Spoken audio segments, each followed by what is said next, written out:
កុសលតាំងចិត្តបំកល់ក្នុងទាន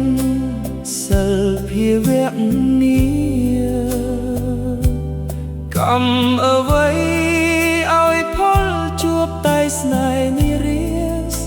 ខំប្រឹងបញ្ជាដែរតែបញ្ជាមិនផុតឲ្យបងសុំទោសនេះជាទោសក្នុងវត្តជាប់ទោសប្រឡាក់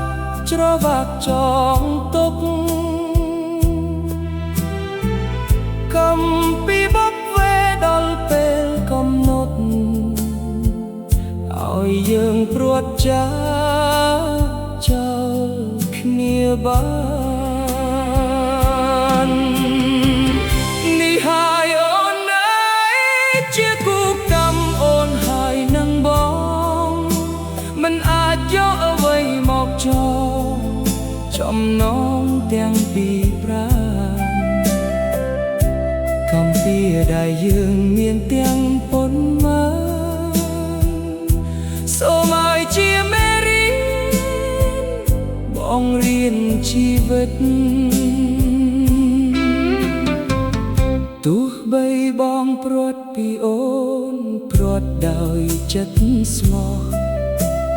ចិត្តនៅនឹកអាឡោះខ្នួសប្រចាំចិត្តដែលយើងទាំងពីរធ្លាប់នៅណែបនិតបងនៅតែគិតសាកសួរតាមរក